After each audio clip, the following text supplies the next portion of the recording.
नमस्कार, आप देख रहे हैं पॉलिटिकल आइडिया और मैं हूं प्रदीप कुमार। मित्रों, आज हम बात करने जा रहे हैं पत्रकारिता की।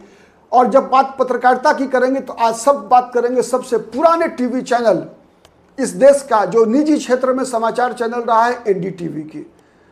जब बात एनडीटीवी की होगी तो बात होगी रवीश कुमार की, बात होगी गोदी मीडिया की। और तब यह भी बात बताना पड़ेगा, आपको मालूम पता है कि इसी एनडीटीवी को अब गौतम अदानी ने खरीद लिया है। उस एनडीटीवी को खरीद लिया है जिस एनडीटीवी के प्राइम टाइम करने के लिए रवीश कुमार आया करते थे, और रवीश कुमार ने ही गोदी मीडिया टर्म का इस्तेमाल सबसे पहले किया। उसी एनडीटीवी के प्राइम टाइम के कार्यक्रम में भारतीय जनता पार्टी के प्रवक्ताओं ने आना बंद कर दिया, केवल इसलिए कि उनको रवीश कुमार के चुभते सवालों का सामना नहीं करना पड़े। लगातार इस बात की चर्चा रवीश कुमार करते रहे कि भारत का प्रधानमंत्री आज तक क्यों इंटरव्यू नहीं देता, और विशेष रूप से रवीश कुमार को इंटरव्यू देने से क्यों मना किया गया। लगातार इस बात की चर्चा रवीश कुमार एनडीटीवी के प्लेटफॉर्म से करते रहे कि भारत का प्रधानमंत्री अपने साथ विदेशी यात्राओं में क्यों नहीं निजी क्षेत्र के टीवी चैनल्स के पत्रकारों को साथ में ले जाता है। और इसी दर्द को लेकर एक दिन ऐसा आया जब रवीश कुमार को उसी एनडीटीवी को छोड़कर जाना पड़ा, जिस एनडीटीवी में कई देश के बड़े बड़े पत्रकार, बरखा दत्त, पंकज पचौरी जैसे कई लोगों ने वहां पर अपनी सेवाएं दी और काफी लोकप्रियता हासिल की।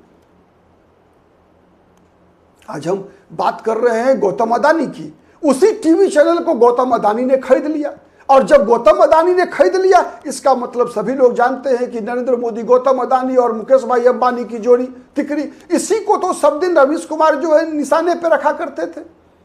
तो जब गौतम अदानी के खरीद लेने के बाद रवीश कुमार कैसे वहां रह सकते थे? अंततः उन्होंने इस्तीफा दे दिया, छोड़कर जाना पड़ा। मैग्सेसे पुरस्कार मिला उनको।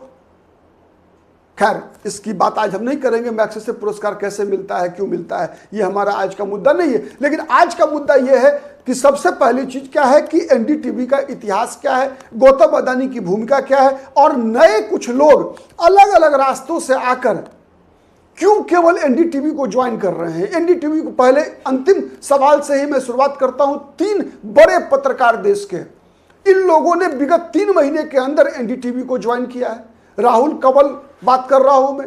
मात्र 19 वर्ष की अवस्था में राहुल कंवल ने जी टीवी, जी न्यूज से अपनी पत्रकारिता की शुरुआत की थी। मात्र 3 वर्ष तक जी न्यूज के साथ जुड़े रहे, फिर 2002 में आज तक ज्वाइन किया राहुल कंवल ने, और तब से लेकर 23 वर्षों तक लगातार आज तक इंडिया टुडे ग्रुप से जुड़े रहे।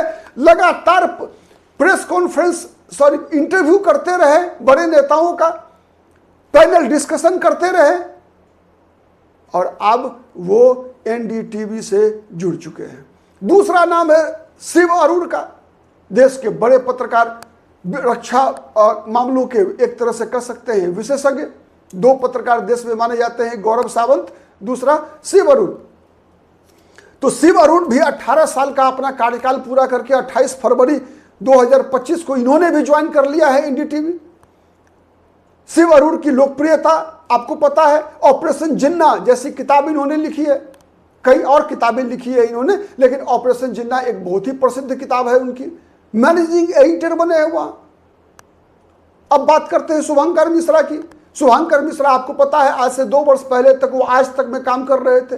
1993 में जन्म हुआ है इनका। सबसे युवा पत्रकार हैं, अपनी स्माइल के लिए लोग प्रसिद्ध हैं। इनकी मुस्कुराहट कई लोगों का दिल जीत लेती है। शुभंकर मिश्रा भी ने अपनी पत्रकारिता की यात्रा इंडिया न्यूज से शुरुआत किया 2015 में। 2000 उसके बाद फिर जी न्यूज, टीवी 9 भारतवर्ष होते हुए आज तक से जुड़े रहे 2023 तक। 2023 में आज तक से बाहर आ गए। फिर अपना निजी यूट्यूब चैनल चलाते रहे। देश के बड़ी बड़ी हस्तियां इनके पॉडकास्ट में आने को ललायित होती है। इनका पॉडकास्ट का तरीका काफी लोकप्रिय रहा है, काफी लोकप्रिय है। इनके यूट्यूब से आमदनी की चर्चा होती है। फिर क्या कारण था कि इन्हें भी गौतम अदानी की कंपनी में ज्वाइन करना पड़ा? तो ये दूसरा सवाल है। तीसरा सबसे बड़ा सवाल है कि ये गोदी मीडिया है क्या। मित्रों, एक बात याद रखिए, गोदी मीडिया, गोद मतलब किसी का भी हो सकता है। गोद का मतलब क्या होता है? गोद में कौन बैठाएगा आपको? किसकी गोद में आप बैठेंगे जिससे आपका स्वार्थ सधेगा? तो गोद हर वक्त सरकार का होता है। और जब से मीडिया, आप कह सकते हैं, अगर मैं बताऊं आप एक चीज, आज अगर ये सोशल मीडिया प्लेटफॉर्म नहीं होता तो मैं ये बात कहने का साहस, मेरी पहुंच आप तक नहीं होती। ये सौभाग्य मनाइए कि इस दशक में, इस शताब्दी में हम लोग सोशल मीडिया जैसे, नहीं तो इस सोशल मीडिया के आने से पहले आपको पता है इस देश में बड़े बड़े पत्रकारों की ताकत इतनी हुआ करती थी कि ये लोग मंत्रालय का बंटवारा करवाया करते थे। नीरा राडिया का नाम आपने सुना होगा। नीरा राडिया का टेप का रहस्योद्घाटन हुआ, उससे पता चला कि बरखा दत्त जैसी पत्रकार किस व्यक्ति को गृह मंत्रालय मिलना चाहिए, किस व्यक्ति को वित्त मंत्रालय मिलना चाहिए, उसकी पैरवी कर रही थी और उनकी पैरवी कामयाब रही। इतनी ताकतवर थी। एनडीटीवी के ही पत्रकार पंकज पचौड़ी, जो वहां हम लोग कार्यक्रम किया करते थे, प्रधानमंत्री के मीडिया एडवाइजर रहे। संजय बारू का नाम सुना है ना, एक्सीडेंटल प्राइम मिनिस्टर संजय बारू। बस उनसे पहले, उनके बाद पंकज पचौड़ी हुआ करते थे प्रधानमंत्री के मीडिया सलाहकार। वही पंकज पचौड़ी जो एनडीटीवी में काम किया करते थे। प्रणव राय की पत्नी राधिका राय कौन है पता है? प्रकाश करात का नाम सुना होगा, सीपीएम की जनरल सेक्रेटरी। उनकी पत्नी का नाम है वृंदा करात, वो भी सीपीएम की कार्यकर्ता है, बड़ी नेता है, उनकी बहन है। जुड़े रहे उसी से योगेंद्र यादव, एक सेफोलॉजिस्ट के रूप में लंबे समय तक जुड़ा रहा उनका। कई ऐसे चेहरे हैं, कई ऐसे चेहरे हैं जिनकी पहुंच देश के बड़े बड़े उद्योगपतियों ही नहीं, सीधा सीधा प्रधानमंत्री और प्रधानमंत्री से भी अधिक ताकतवर लोगों के आवास में सीधा इनका प्रवेश था। एनएसी के मेंबर हुआ करते थे, एनएसी, नेशनल एडवाइजरी काउंसिल। पता कर लीजिए एनएसी के चेयरमैन होने के कारण किसकी लोकसभा की सदस्यता चली गई थी।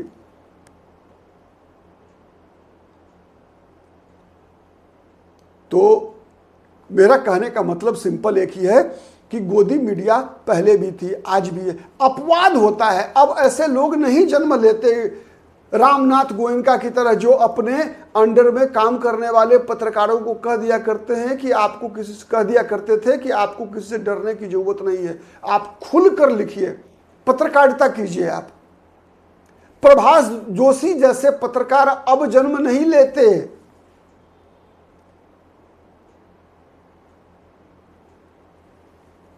तो ये एक अलग विषय है, लेकिन सबसे बड़ा विषय यही है कि गोदी मीडिया सब दिन रहा है, आगे भी रहेगा, आने वाले दिनों में भी आप देखेंगे यही प्लेटफॉर्म एनडीटीवी में हो सकता है पत्रकारों की सूची बदल जाए, कल को सरकार बदल जाए। तो कल को सरकार बदलने पर उद्योगपति यही रहेंगे, ये कंपनी गौतम अदानी की ही रहेगी, लेकिन उसमें राहुल कंवल नहीं होंगे, शुभंकर मिश्रा नहीं होंगे, उसमें शिव अरूर नहीं होंगे, बल्कि उसमें रवीश कुमार होंगे, अजीत अंजुम होंगे, अभिसार शर्मा होंगे, दीपक सिंह होंगे। मेरा कहने का मतलब यही है। आज के लिए इतना ही। बहुत बहुत धन्यवाद। नमस्कार। जय हिंद, जय भारत।